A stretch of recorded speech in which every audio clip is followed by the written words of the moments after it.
अजीब शख्स है वो, न जाने किस मिट्टी का बना हुआ है। उसे तो अपनी फिक्र ही नहीं रहती है।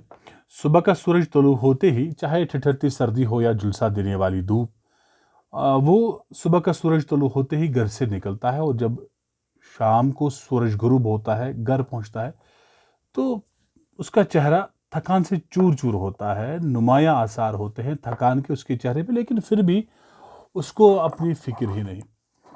और हर सो दूसरों के बारे में सोचता रहता है, दूसरों के खाने के बारे में, पहनावे के बारे में उसे फिक्र लाक रहती है।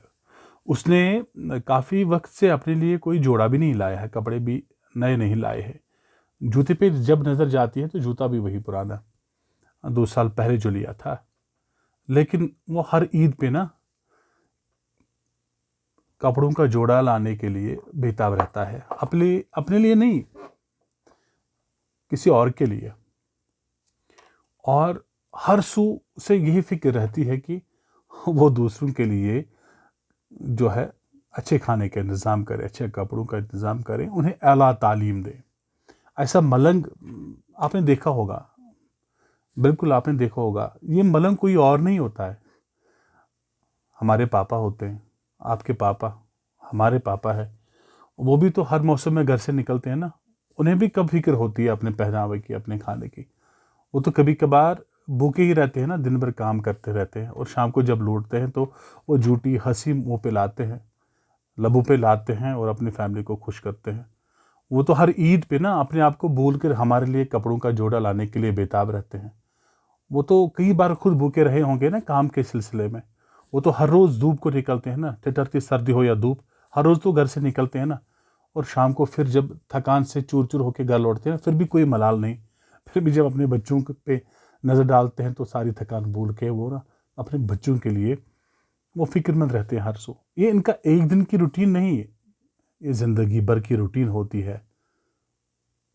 अपने बच्चों के लिए वो अपनी जवानी को कुर्बान करते हैं, अपना हर वक्त कुर्बान, अपना सारा वक्त कुर्बान कर देते हैं, और अपनी सेहत का ख्याल रखना भी भूल जाते हैं। लेकिन फिर होता क्या है, ऐसे मलंग की कदर नहीं होती। और जब बच्चे बड़े हो जाते हैं ना, तो इस मलंग की सारी कुर्बानियों को फरामोश कर देते हैं। ऐसे मलंग की कदर करो ना। ये मलंग हर फैमिली में होता है। हाँ, कुछ ऐसी भी फैमिलियाँ हैं जिन जिन फैमिली में ये मलंग नहीं रहे हैं, लेकिन जिनके पास है, हमारे पापा, हमारे डैडी, हमें चाहिए कि हम इनकी कदर करें।